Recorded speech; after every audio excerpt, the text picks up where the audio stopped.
नमस्कार दोस्तों, the smart investor channel में आप सभी का स्वागत है। इस वीडियो में हम बात करने वाले हैं एक एसएमई आईपीओ के बारे में। इस कंपनी की हम बात कर रहे हैं, उस कंपनी का नाम है दानिश पावर लिमिटेड। इस कंपनी का आईपीओ हमारा 22 अक्टूबर से खुलने जा रहा है। 22 से 24 अक्टूबर के बीच में आईपीओ खुला रहेगा। कंपनी क्या बिजनेस करती है, कंपनी के फाइनेंशियल क्या है और कंपनी किस वैल्यूएशन पे अपने आईपीओ को लेके आ रही है, हमें इस आईपीओ को अप्लाई करना चाहिए या नहीं करना चाहिए, ये सारी ही बातें हम एक एक करके इस वीडियो में डिस्कस करेंगे। तो सबसे पहले आईपीओ की बात करें तो ये आईपीओ हमारा 22 से 24 अक्टूबर के बीच में खुला रहेगा।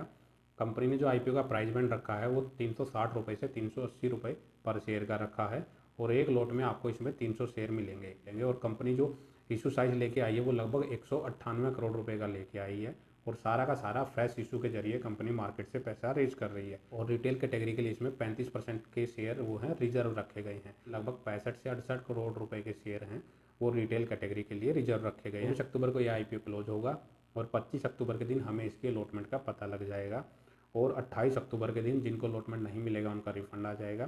साथ ही 28 अक्टूबर के दिन ही उनके शेयर उनके डीमैट अकाउंट में क्रेडिट हो जाएंगे जिनको अलॉटमेंट मिल जाएगा और 29 अक्टूबर के दिन यह आईपीओ मार्केट में लिस्ट हो जाएगा। रिटेल कैटेगरी में आप मिनिमम और मैक्सिमम एक ही लॉट अप्लाई कर सकते हैं। एक लॉट में आपको 300 शेयर मिल रहे हैं, उसके लिए आपको 1,14,000 रुपये इसमें पे करने पड़ेंगे। प्री आईपीओ जो प्रमोटर्स के पास होल्डिंग है वो ऑलमोस्ट 100% की है। जो पोस्ट आईपीओ वो लगभग 73.5% की रह जाएगी। तो ये तो हो गई आईपीओ की टाइमलाइंस। अगर हम कंपनी के बिजनेस मॉडल को देखें तो कंपनी की जो स्थापना है वो 1985 में हुई थी, मतलब कि यह 39 साल पुरानी कंपनी है। तो काफ़ी पुरानी ये कंपनी है। Company various type of transformer बनाती है जिसमें company mainly inverter duty transformer भी बनाती है जो कि हमारे रिन्यूएबल पावर प्रोजेक्ट्स में काम आते हैं।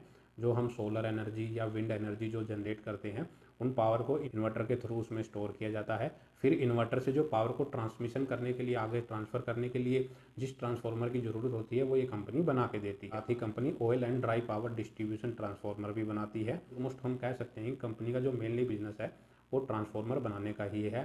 कंपनी के फिलहाल 2 मैन्युफैक्चरिंग यूनिट्स हैं जो कि दोनों की दोनों जयपुर में ही लगी हुई हैं। अगर हम इसका क्लाइंट देखें तो कंपनी की क्लाइंट लिस्ट में काफ़ी बड़े बड़े नाम हैं जिसमें टाटा पावर सोलर सिस्टम, वारी renewable technology, Jackson green private limited, ABB India limited और टोरेंट पावर लिमिटेड जैसी बड़ी बड़ी कंपनियां उसमें शामिल हैं।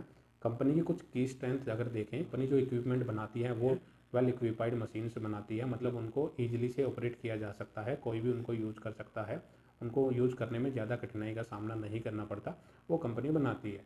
साथ ही कंपनी के जो अपने कस्टमर के साथ रिलेशनशिप बने हुए हैं वो काफ़ी अच्छे हैं क्योंकि काफ़ी लंबे टाइम से कंपनी के जो रिलेशन है वो अपने कस्टमर के साथ बने हुए हैं और कंपनी की जो मैनेजमेंट टीम है वो काफ़ी एक्सपीरियंस है। और मार्च 2024 के अकॉर्डिंग अगर देखें तो कंपनी में 343 परमानेंट फुल टाइम एम्प्लॉय अभी काम कर रहे हैं। तो कंपनी के फाइनेंशियल का डाटा यहाँ पे इतना कोई ज़्यादा नहीं दिया हुआ। यहाँ पे फाइनेंशियल ईयर 2024 मार्च का डाटा दिया हुआ है, साथ ही जून 2024 का डाटा दिया हुआ है। तो मार्च 2024 के अकॉर्डिंग अगर हम कंपनी के रिवेन्यू की बात करें तो वो 334 करोड़ रुपए का रिवेन्यू जनरेट किया था। उसके अगेंस्ट में कंपनी ने लगभग 38 करोड़ रुपए का प्रॉफिट किया था।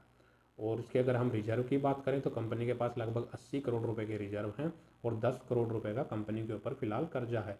तो कंपनी के ऊपर कर्जा इतना कोई ज़्यादा नहीं है, जिसके चलते इसका जो डेब्ट टू इक्विटी रेशियो है वो 0.27 का है, जो कि ठीक ठाक है।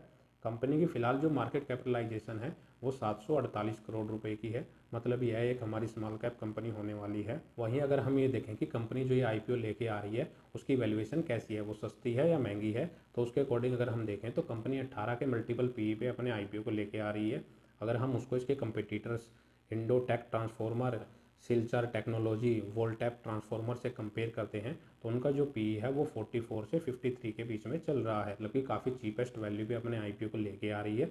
और अगर हम ये देखें कंपनी इस आईपीओ का ऑब्जेक्ट क्या है, इस आईपीओ को लाने का जिससे ये कंपनी पैसा रेज कर रही है, तो कंपनी जो पैसा मार्केट से रेज कर रही है उसको कंपनी अपनी मैन्युफैक्चरिंग फैसिलिटी को एक्सपेंड करने जा रही है। उसके लिए जो मशीनरी वगैरह की आवश्यकता पड़ेगी कंपनी इस पैसे का यूज वहाँ पे यूज़ करेगी। साथ ही अपने प्लांट के एक्सपेंड करने के लिए भी कंपनी इस पैसे का यूज़ करेगी। और कंपनी को फ्यूचर में कुछ वर्किंग कैपिटल की अगर रिक्वायरमेंट पड़ती है वहाँ पे भी कंपनी इस पैसे का यूज़ कर सकती है। और कंपनी कुछ जनरल कॉर्पोरेट पर्पज़ के लिए भी इस पैसे का यूज़ करेगी। और कंपनी के ऊपर फिलहाल जो आउटस्टैंडिंग कर्जा है उसकी पेमेंट के लिए भी कंपनी थोड़े बहुत पैसे का यूज कर सकती है। अगर इसका ग्रे मार्केट प्रीमियम चेक करते हैं तो इसका जो ग्रे मार्केट प्रीमियम है वो लगभग 70% के आसपास आज चल रहा है। तो इसके ग्रे मार्केट प्रीमियम में काफ़ी तेज़ी ही बनी हुई है। 3 दिन पहले इसका जो ग्रे मार्केट प्रीमियम था वो लगभग 40% के आसपास था, जो वहाँ से ऑलमोस्ट 70 से 80% तक बढ़ चुका है और बढ़ के वो 70% तक पहुँच चुका है। तो अगर हम ओवरऑल देखें कि हमें इस आईपीओ को अप्लाई करना चाहिए या नहीं करना चाहिए, तो कंपनी का जो बिजनेस मॉडल है वो काफ़ी ठीक ठाक है। और दूसरा ये है कंपनी के लिए प्लस पॉइंट ये है कि कंपनी के ऊपर एक तो डेप्ट ज़्यादा नहीं है, इसके क्लाइंट हैं वो भी काफ़ी अच्छे हैं, काफ़ी बड़े बड़े इस कंपनी के क्लाइंट हैं और उनसे काफ़ी लंबे टाइम से ये कंपनी जुड़ी हुई है। तो जो कस्टमर का भरोसा है वो इसके ऊपर बना हुआ है। उसके साथ ही इसका जो ग्रे मार्केट प्रीमियम चल रहा है वो लगभग 70% के आसपास चल रहा है, तो वो भी काफ़ी अच्छा चल रहा है। साथ ही कंपनी ने जो आईपीओ की वैल्यूएशन रखी है लगभग 18 के मल्टीपल पी पे आईपीओ लेके आ रही है, तो उसके अगर कंपेयर करें तो लगभग उनके हाफ के पी पे ये कंपनी अपने आईपीओ को लेके आ रही है। ये सब पैरामीटर देखने के बाद हम ये डिसीजन ले सकते हैं कि हम इसमें शॉर्ट टर्म के लिए अप्लाई कर सकते हैं। लेकिन उससे पहले आप फंडामेंटल एनालिसिस जरूर कर लीजिए कि आपको ये कंपनी कैसे लगती है, उसके अकॉर्डिंग ही आप अपना डिसीजन लें। क्योंकि कंपनी के फाइनेंशियल का यहाँ पे इतना ज़्यादा कोई डाटा अवेलेबल नहीं है, तो लॉन्ग टर्म का यहाँ पे हम कोई अभी व्यू नहीं रख सकते, क्योंकि हमें पता नहीं है कि उससे पास्ट में कंपनी के फाइनेंशियल कैसे रहे हैं। यहाँ पे सिर्फ 1 ही साल का डाटा दिया गया है, उसके अकॉर्डिंग ही मैं जस्ट अपना व्यू बता रहा हूँ। तो दोस्तों इस वीडियो में इतना ही। अगर आपको वीडियो अच्छी लगे तो वीडियो को लाइक करें और चैनल को सब्सक्राइब करना ना भूलें।